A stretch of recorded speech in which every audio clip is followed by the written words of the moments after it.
Hello, everybody. Happy Monday. Welcome into the Slate. We are joining you up until 6 o'clock. I always forget if we're up till 6, 5 of, whatever.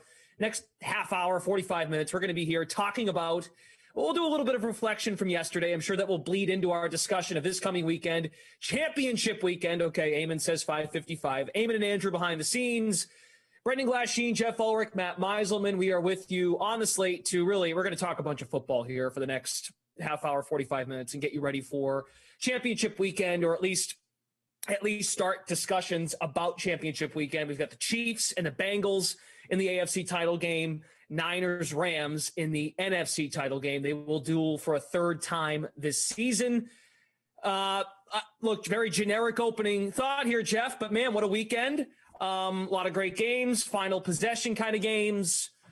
I think we're all kind of ready to move on in the sense that everyone's been doing the reacting stuff for the last 24 hours or just about there. I mean, it was such a good thought for the weekend coming up. Go ahead. It was such a good weekend. I mean, it's one of those weekends that I don't mind talking about it like for an extra day, you know? I mean, with just how close the games were and how crazy, especially ones on Saturday. I mean, we talked about it a bit this morning, but yeah, I mean, I just start with San Francisco, LA. I mean, that Tampa game, just the way that Tampa came back and I think exposed the Rams a little bit. I just think it just adds more intrigue to the San Francisco game coming out. I think if the Rams had just blown them out in that game, it just would have gotten a lot of one-sided action. But now, are people going to trust the Rams here? They're clearly the more talented team. Is that still the sharp side to be on? I think there's a lot of intrigue. And then you got injury news with Deebo Samuel at the end of that game.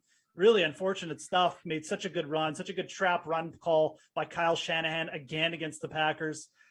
But is he going to be healthy? And do the 49ers have a chance without him? So, and I mean, obviously, you know, the Bengals coming up, like their first time in the playoffs in forever. And now they're one shot away from the Super Bowl. So, yeah, crazy week of football. Nice to see some of these like good teams, especially in the AFC, rising to the top and putting in monster games.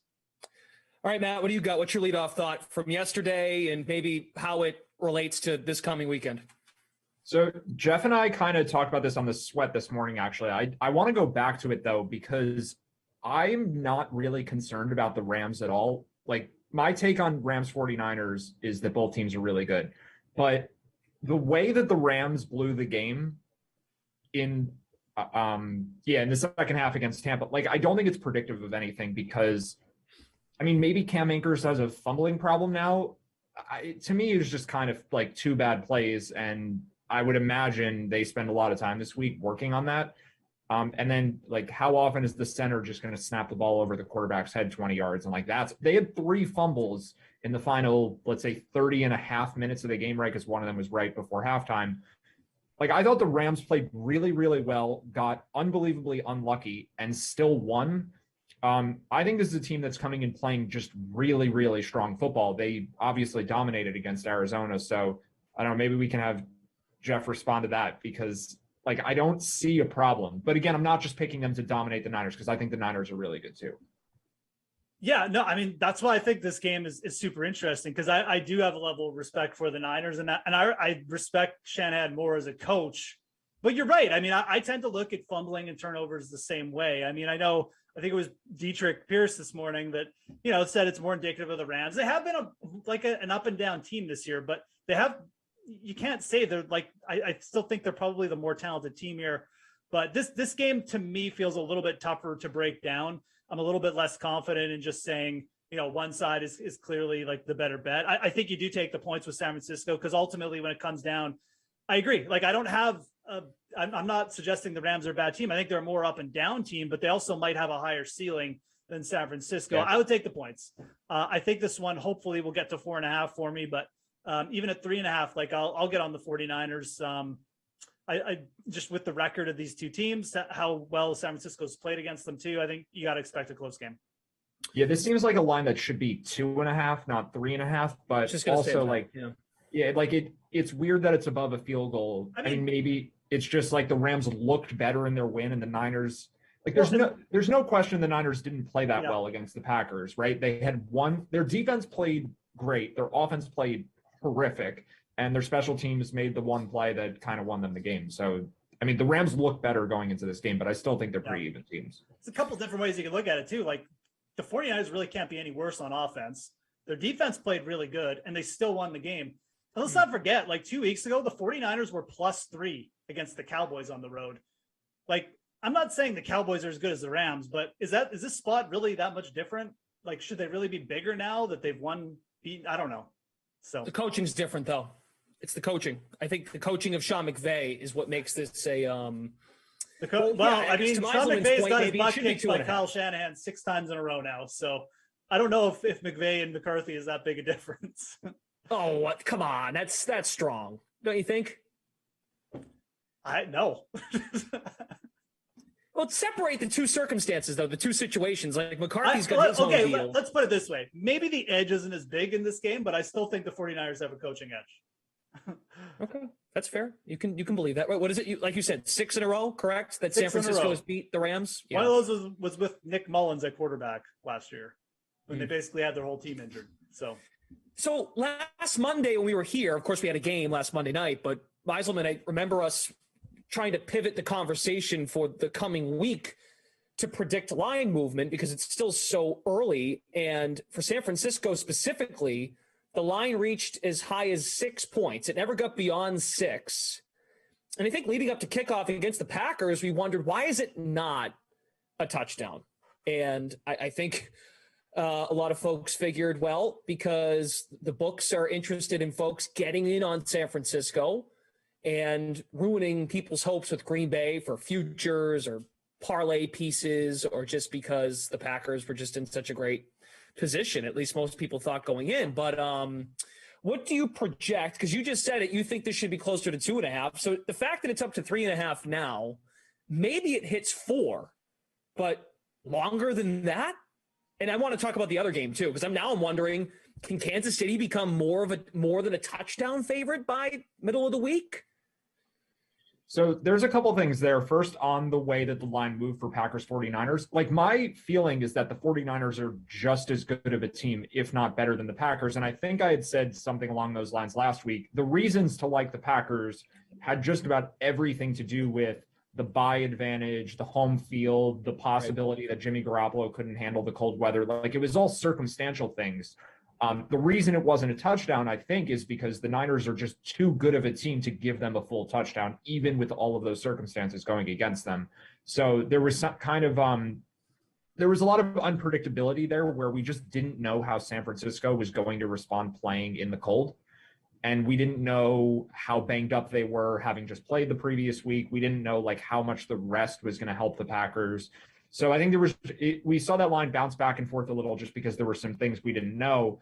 I think that could happen this week too, because we do have offensive line injuries on both sides with Andrew Whitworth and then we have Deebo Samuel, where we don't know exactly what kind of status Jeff said this morning too, which I totally agree with. Like he's going to play, but like how compromised is he? How limited is he? Having said all that, like I'd be really surprised if we see a 4 show up for this game. I think it's more likely that it just falls to 3 and holds at 3. Like my feeling that it should be 2.5 is based more on gut than data. Like I don't really know if it should be 2, 2.5, 3, 3.5. Like these teams seem really close, but it might matter that the Rams are playing better right now, which I think is fair to say. So maybe if this game would have been a couple weeks ago, they would have only been favored by 2 points, but they looked really good in their last 2 games against Arizona and then again yesterday. So I think if I had to guess, where does this line close, barring any weird injury news, barring like Deebo getting ruled out, which I think is unlikely, I think it just ends up being right at 3. But no way it gets to 4. I think it would take Deebo not playing for it to end up at 4. Okay. Or an announcement that he's like severely limited and it's going to be on like, they're going to keep a close eye on him. He might not be on the field half the plays. Like, unless we get news that really influences something, I don't think there's any way we get 4. Sorry, go ahead, Josh. Yeah. No, go ahead. I was just going to say Matt's probably right, because again, like the Deebo Samuel thing, everybody saw him like limp off. Like everybody knows he's not 100%. So this line is probably, it was baked in right from the start, right? And I feel like more people will probably end up siding with the Rams. I could see this getting to 4. 4.5, I agree, it's probably a stretch. I think it'll probably close right where it is. I don't think you'll see like a ton of line movement on this one. Okay. I think you'll probably see more in the other one if I had to guess, but yeah, unless we get some kind of like really big, like Matt said, like he's out for sure or something else happens. But I think this has a chance to close at 3.5 and maybe approach 4, but I don't think it'll be like anything crazier than that. Okay. Yeah, and I think you guys are on it. If something drastic happens with Deebo Samuel, maybe it does get to beyond a field goal. So I guess we're suggesting if you like San Francisco, get them now. I think 3.5 is it's completely fine. That feels right instead of waiting. If you like the Rams, maybe you wait. This other game, could this get to 8 points? I'm serious. Like I don't know. I mean, I don't know if you like the Bengals, maybe you wait a bit because it feels like Kansas City is going to be very public, Jeff. Yeah, it's kind of like the perfect storm, right? I mean, you have a not a rookie, but like rookie playoff quarterback head coach combo in the Bengals. Look, if this wasn't Joe Burrow at quarterback for the Bengals, like let's say it was Tannehill at quarterback. That's a perfect example. This line would already be at 8.5 or 9. Derek Carr. Yep. Yeah, Derek Carr. Perfect. That's even better. If this was Derek Carr quarterback, this line I think would already be at 8.5. Yep. Joe Burrow is literally propping this line up right now. So right, I'm giving you quarterbacks that it could have been, right? On both sides of the bracket. The Derek Carr one is perfect because Derek Carr is actually pretty good. Yeah, Tannehill's just significantly worse. So yes. I think the Carr one is better. Carr is perfect. I agree. Because Carr almost got to this point, right? He's good enough probably to get a team to this point. But anyways, that's a whole other conversation. Joe Burrow is propping this line up, I think, right now. I think that Kansas City is already, we know, like people love to bet the Chiefs. They have a history of their line getting kind of a little bit inflated. And, you know, they're against the spread isn't really that great. If you want the Chiefs, man, like you better do it now. Because, this line, I don't think it's going to move in the way of the Bengals. Unless it gets up to like 9.5 and then it'll move back or something. But no, right now the money's all coming in on Kansas City. And I think probably the sharps, the people who are waiting for the line to move, won't get on the Cincinnati until it does move. So what do you think, Matt? Is that about right? Joe Burrow is keeping this at a touchdown. I'm not sure if I agree. Can it get to 6.5? Because it opened at 7. It hasn't moved.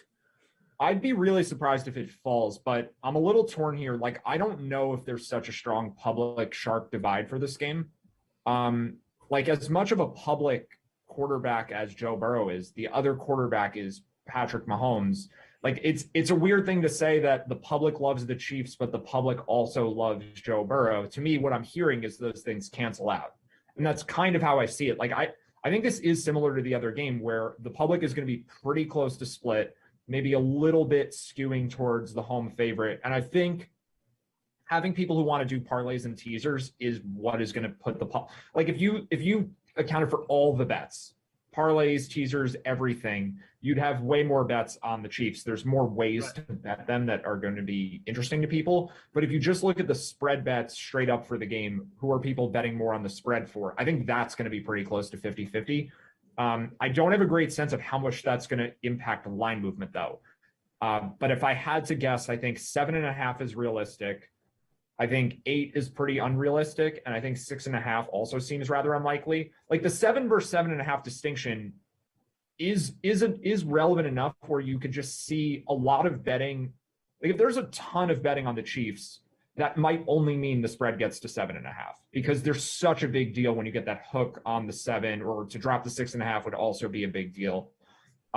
If sharps do like the Bengals, I don't know if they like them enough to tank the spread, even just a half point, because it's a really big half point. So right, I think it's like ultimately this line is not going to move very much, in my opinion. And if it does move, it's just going to be a half point towards the Chiefs. Like if we see game time a line that isn't a 7 or a 7.5, I'd be surprised by that. In a way, you might actually see the line move to 6.5. Like that might even have a better chance now that I think about it, because Matt's right. Like the 7, we're already at 7, like 7.5, 7. It's not as big a deal as moving back to 6.5 probably. Right. So, well, maybe, I don't know.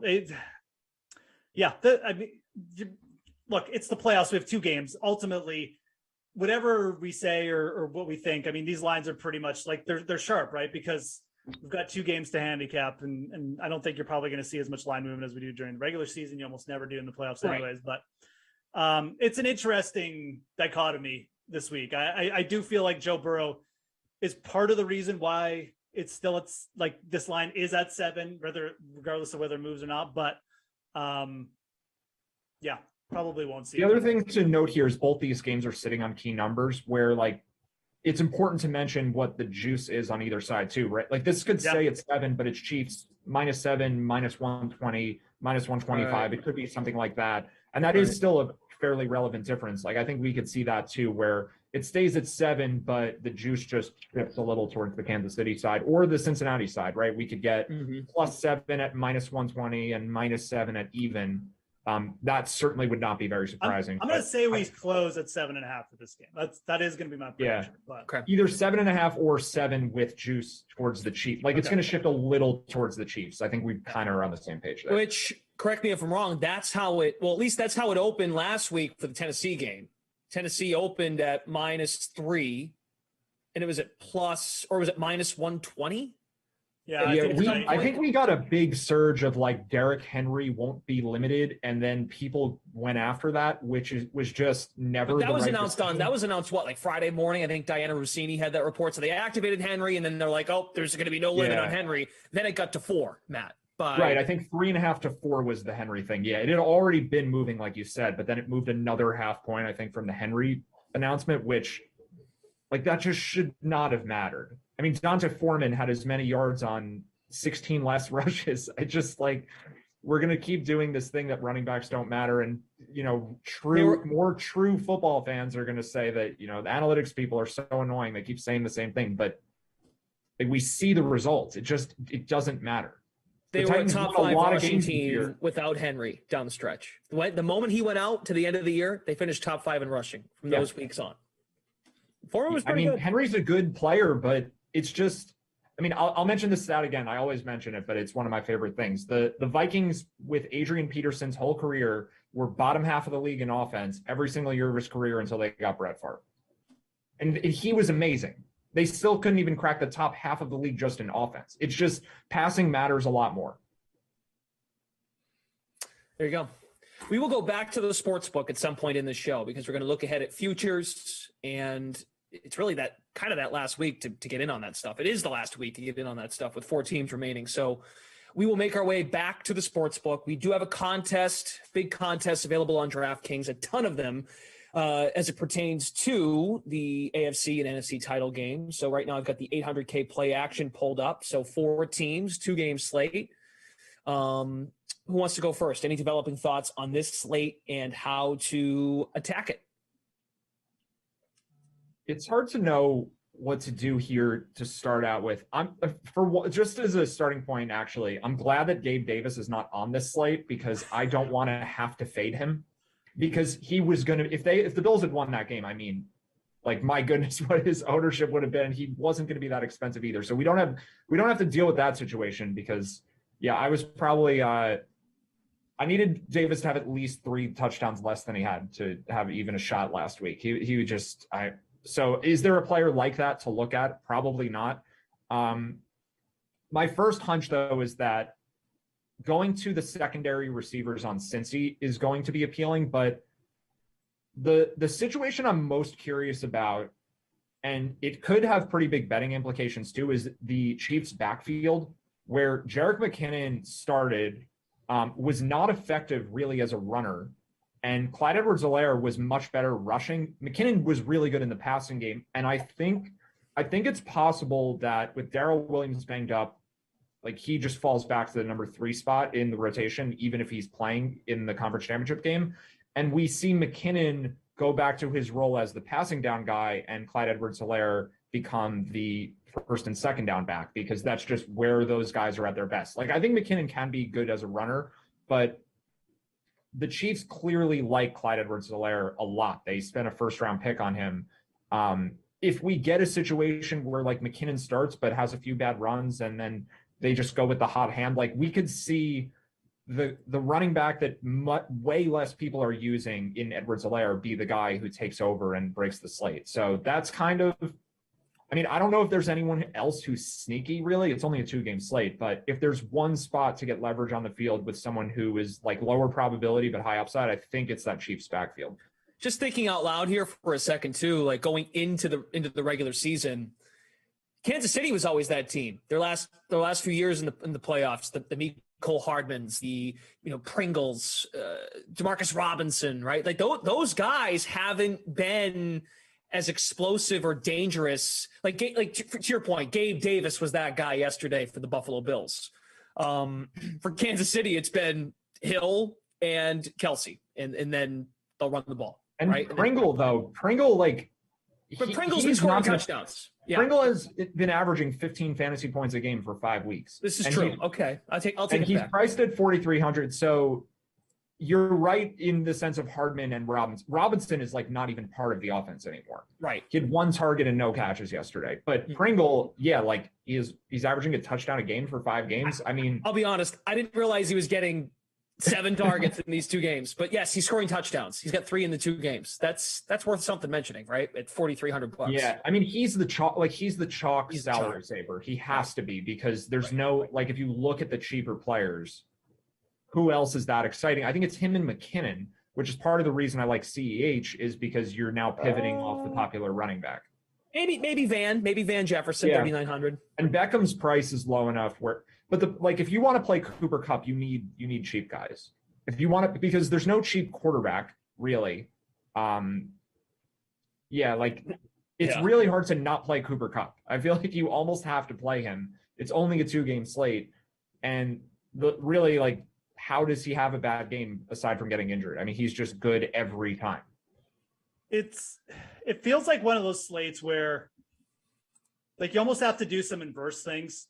Like you're going to have to do like roster both KC running backs or something. Yeah, it feels like that's what I did this past week. By the way, like that was what I thought might work out, and it just Tyreek Hill and Gabe Davis. I mean, whatever. It wasn't close, but no, I agree with you. I think that is a way you could look at it, and even with Mahomes potentially, right?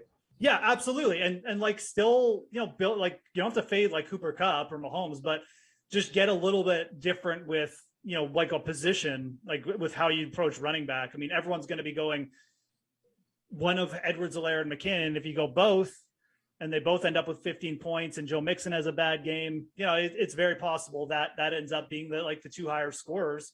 And then that also lets you load up at you could go double tight end too. That's the other thing. I think George Kittle, if Deebo Samuel gets a big bump here, we saw him absolutely go nuts when Deebo was out. Travis Kelce's got a good matchup. So I like going double tight end as well. I think that's one way where, you can certainly get some inverse correlation going with like the Chiefs running backs and their quarterback. And you could probably even do it with, maybe you don't want to roster Jimmy Garoppolo. Let's not take it that far. You can maybe do it with like Burrow and Mixon too, where you roster like a running back and quarterback. So I think the situation for Deebo himself is pretty compelling also, because I have to imagine that with Kupp being just there, right? Like it doesn't matter what he costs. People are going to play Kupp. And then you have so many receivers, including Tyreek Hill and Jamar Chase, who are less expensive. And you're going to have this questionable tag. Like Deebo is going to be less popular than all of those guys. And if he's 80% healthy, he still can have a massive game. I mean, he's that good. They're going to focus on him. Like the offense is going to run through him if he's even close to 100%. So like, to me, he becomes an actual leverage play, because there's no way. I mean, just because of the pricing and also the concerns with his health, there's just no way that many, he could be 20% owned for this slate. Well, and the, at least in my opinion, I bet you that first game gets most of the stacks. Cincinnati and Kansas City, right? Folks will be worried about third time around. They're familiar with each other. That's important to me. I mean, familiarity, know what to expect. I know Kansas City and Cincinnati played each other in the regular season too, but but the way that game went, I mean, Jamar Chase had how many he had like one of his best. That's worth bringing up. Best. That's definitely worth bringing up. Right, like who's not going to play Jamar Chase? You just go to the game log. 58.6, 11 catches, 12 targets, 266, 3 touchdowns. right? And you have to pay $500 more to get Debo than like Chase is the most popular of the group, I think. Yeah, absolutely. Him or Hill. Hill's probably second, but it's close. So it's Cup, Samuel, Hill, Chase. That's the order of salary. Yeah, and I think in ownership it'll go Chase, Cup, Hill, but all pretty similar, with Debo being very far behind all of them. Yeah. So Debo might be the contrarian play. That's you run that risk with the health, right? But the carries out of the backfield have to make you like, sure, I'll take Debo Samuel. It's essentially serving as a potential fourth running back. If you play 3 backs, 1 in the flex, 2 in the running back spots, and you have Debo at receiver, it's like having 4 running backs in your lineup.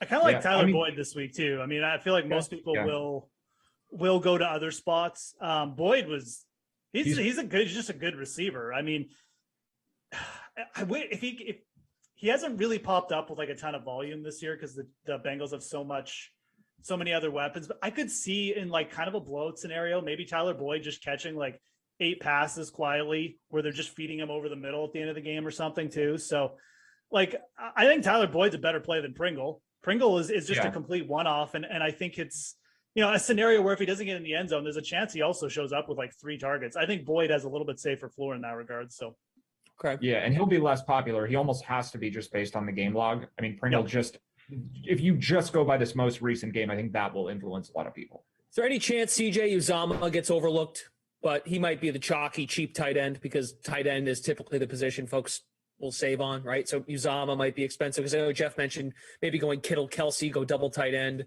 You got Higbee, of course, with the Rams. Uzomah, the cheapest of the 4, but CJ Uzomah has been low key Burrow's go-to guy. Like those seam routes, those have been helpful. I don't think it's going to be that low key anymore. Like I wouldn't be surprised if more people play. No, I agree with you on the analysis of him as a player. I just think people will know it now. Right. Like we're helping them a little by talking about it. Yeah. The only part of that I disagree with is how many people will have seen that, because he has, like, you're right. He's been a big part of the offense. I would not be shocked if he's more popular than Travis Kelce, just because you need saving somewhere if you want to play Chase and Hill and Cupp, and you want to play Mahomes, who I think most people are going to play. I think a lot of people. Sorry, Matt. I think a lot of people will start like that too. They're just gonna be like, Hill, Chase, and Cup are on here. I'm starting them. I'll find value elsewhere. Sorry, Travis Kelce. Sorry. They might even say sorry, like, sorry, Eli Mitchell, you're not making it. I'm starting these big 3 wide receivers, but there's a lot of wide receiver talent on this slate. Like for a 2-game slate, we're getting some, like, these are some of the deepest wide receiver cores in the league. And we got Beckham, Van Jefferson, all the, like, we haven't talked about, like, Jawan Jennings is in play here, man, for 32 under too. So I really feel like for me on a 2-game slate, like if you want to be different and get some leverage, like pay down for these wide receivers, maybe even leave money on the table. A couple of these guys are probably going to, kind of break the slate or however you want to say it and end up outscoring their sort of the wide receiver ones. So let me ask this question then: of which of these 4 teams, which running back group gets the most owned, or it has the highest ownership? Do you count Debo Samuel as a running back, or are we just doing? No, I'm talking about the actual position that you can roster on DraftKings, and I only bring that up because to Jeff's point about receiver. Now I know you both have brought this up. Maybe you play both Chiefs running backs, right? But I do think McKinnon will be popular though, just because he's so much. McKinnon and Akers have to be popular. But the thing, Mitchell, I'm not really sure. I think a lot of that will depend on Debo, right? Because the more hurt Debo is, the more security Mitchell has as a running back, as weird as that is to say, right? Because Debo takes away rushing attempts from Mitchell. The lowest owned of this group is going to be Joe Mixon, though, because of his price. Like, he's in a negative game script. He's $6,800. And again, like, that's what Tyreek Hill and Jamar Chase cost. People will be way more excited to play those guys. Is he a negative game script? He had 7 targets the other day. I think that it's just a common perception that people have that they don't like to play running backs in a game where they expect the team to lose. So I think you are right that we should consider him as a passing threat, but most people I think won't do that. So I'm just saying, like, I don't think it's necessarily negative, but I think most people will view it as negative. And because of that, you'll get him more contrarian, but he's also just so much more expensive. Like, who would you expect to do better this week, Cam Akers or Joe Mixon? It's probably pretty close, and Mixon's almost $2,000 more expensive. So because he doesn't fit into lineups as easily, I think a lot less people will play him. Fair enough. Yeah. I mean, what I would argue is have I guess Najee Harris a little bit, but the Chiefs have not yet had to worry about a pass catching running back in this postseason run. So that might be something to think about if you want to go to Mixon as a contrarian play. But yeah, I don't know if he'll be the lowest owned of the four, but I think I'll have less ownership than the KC backs as a whole. And right. Well, the key is it's his backfield, right? Like it's all him. It is, but like again, we have to make choices. I mean, if you roster Mixon, a lot of people probably won't go Mixon and Chase, and Jamar Chase is going to win out in that argument for a lot of people. And then if you want to roster like Cooper Kupp with Chase, I mean that kind of just hamstrings you right there. So I just feel like for most people, Mixon's going to be the odd guy out. They'll say, "Oh, well, the game script doesn't favor him anyways."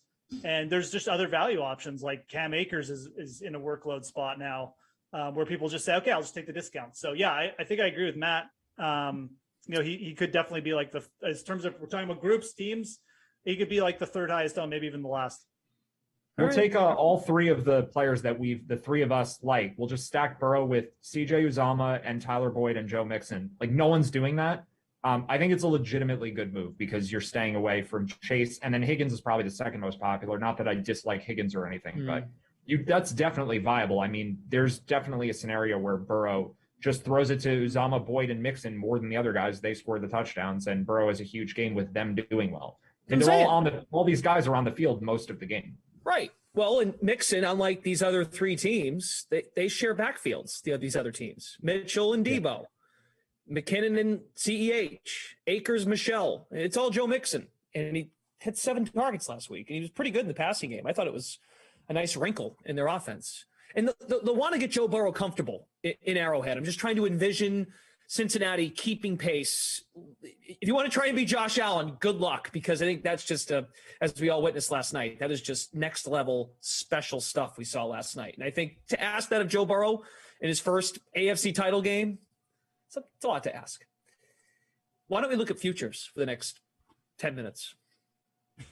6 minutes. Do you want to pull up the playoff specials market for the leaders, like statistical leaders, and then I guess we go to MVP or you're gonna have to because I don't have a sportsbook specialist. So if you scroll to the playoff specials, it's the third one.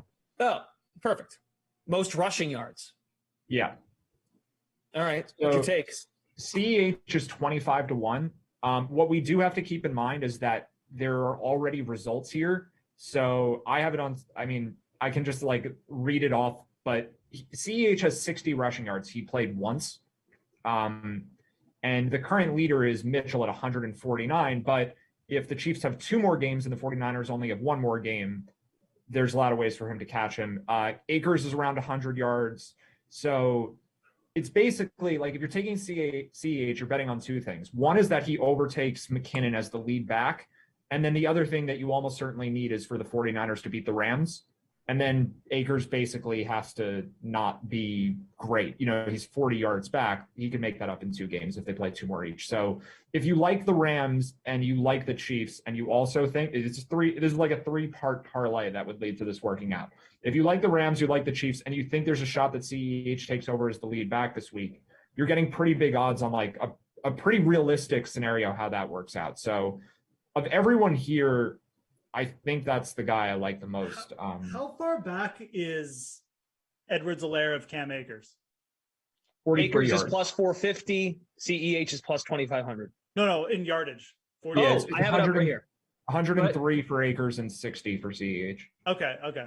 43. That's interesting. Yeah, I definitely like the idea of like fading Elijah Mitchell in this situation. Not that I'm like anti San Francisco, but yeah, with those odds that you're getting on both those guys, I mean, if the 49ers lose, I mean, Cam Akers is going to be in a great spot, assuming Elijah Mitchell doesn't get 200 yards in a loss, which seems ridiculous.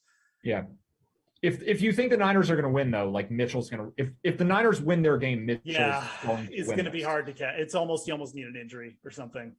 Which, yeah. I mean, it's running back, so I guess we could consider that. even in 2 games, we're probably more likely than not to lose a running back somewhere. Yeah, yep. Yeah, no, this is definitely an interesting market. I'm just trying to decide who I like better there, Akers or Edwards-Helaire. I kind of feel like I like Akers a tad bit more. Obviously, the prices are completely different, but he's got the head-to-head against Mitchell. And it just feels like if you get the Rams win and they're favorites, I mean, he's going to be hard to catch, even for Clyde Edwards-Helaire.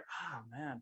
Yeah, I think I just go Akers here, to be honest. I think I like both of them. I agree with you. I think you could definitely bet. bet both of them. Like, I mean, again, we got the 49ers as underdogs here. So it's definitely, it wouldn't cost you many more units or whatever to get some money on Clyde Edwards-Helaire as like some kind of hedge even. So those are the two names. I mean, there's really Jerick McKinnon really kind of relegated to more of the passing back, I think. Yeah.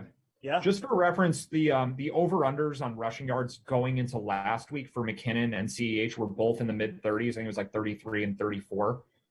So even before last week, the expectation was of a split. And I think it probably skews more CEH. McKinnon's only ahead of him by 25 yards right now. It's 85 to 60. So just like the fact that CEH is getting twice the odds right now, I think that it's not accounting for the chance that he gets more of the rushing volume going forward. I think it's basically just assuming they're going to split carries again, which is possible. Like, I'm not sure what's going to happen there, but to get higher variance when you're getting really long odds, that's what you want. Well, to bring in the eye test to this too, like let's be honest, Cam Akers has looked like garbage kind of as a rusher, whereas Clyde Edwards-Helaire looked really good, and he looks like a rusher capable of getting like 100 yards right now. So yep.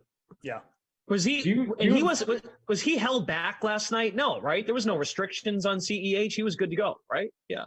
Yeah, I think he didn't start only just because McKinnon played so well against Pittsburgh, and they're just going with the hot hand. But CEH was the better rusher last game, and McKinnon was the better pass catcher. I mean, we do have to worry about Darrell Williams, but I don't know that, he didn't look good at the end of the regular season, and he missed this most recent game. I'm not sure we have to worry too much about Darrell Williams. That's the one wrinkle where I'm not like super confident. I'd be much more excited if we knew that Darrell Williams was going to be out again. I with Andy Reid's history of rotating running backs and like liking to go with the guys with hot hands, and the fact Jerick McKinnon has been on the team all year, I don't think you may not see Darrell Williams take a snap even if he's healthy. Like, I think he's got his two guys. They've been in the playoff games. Yeah, I think Darrell Williams is going to be the emergency guy, for the rest of the year. So that's my take on it. But it's right. I think the other guy who could upset this is Patrick Mahomes. He's at 98. He just keeps grabbing like 40-yard chunks. I wouldn't bet him at all because I think quarterbacks runs are very random unless it's like Lamar Jackson. But that's the only other kind of upset play you could see here. Right. To your point, Jeff, see Lev Bell, last year or the year before? I can't keep track now with the Chiefs. Like, Lev Bell just got buried, and he remember how upset he was? There was a report this year that he spoke out about Andy Reid or something like that, right? He got picked up by the Bucs. Right. Reid likes Darrell Williams. It's just, I think with how he likes Lev Bell too. Yeah. Right. Well, I don't know if he actually did. But with how good Jerick McKinnon is playing now, I think he'll probably just get relegated to third string for the rest of the year. But that's right. It's a legit concern. All right, we got like 2 minutes to win the whole thing. Do you consider like San Fran, Cincinnati? Do you have to like sprinkle a little bit on this, or do you think that's a waste of time? This is why I wanted to do the props thing first, because I'll let you guys weigh in. I think that all of these are bad bets at the moment. Like, I think everything's fair. It's priced perfectly. This is my everything's fair take, so you guys go ahead. Nice job, Meiselman. I love the honesty. You got anything, Jeff? We have to go soon anyway. I mean, you could just bet the 49ers money line if you like them to win, the Super Bowl, and at least then you can decide next week or 2 weeks from now if they do get through, if you want to bet them again against the Chiefs. But that's the team I would be looking at. There's a money line available already? No, not for the Super Bowl. Oh, okay. No, I'm saying you bet the money line this week. Then you just bet it again, and then you just bet it again. Got it. Okay, my bad. That was my suggestion. If you like the 49ers, but the 49ers would be the team that I'd be looking at here. I think they're just really solid all around, and I mean, I think we already talked about we think this line is a little bit too big against the Rams. So obviously we think they have a little bit better chance than perhaps they're being given this week, and there's probably a little bit of that baked into this Super Bowl line, but not much. Yeah, these are pretty accurate for the most part. San Francisco's the team I'd be on right now, but with no real huge,